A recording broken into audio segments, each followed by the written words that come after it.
You ask Tiger to solve. This deals with linear equations with one unknown. The final result is x equals -16/7.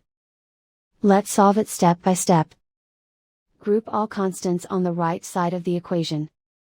Add 5/7 to both sides. Combine the fractions. Combine the numerators. Reduce the zero numerator. Simplify the arithmetic. Convert the integer into a fraction.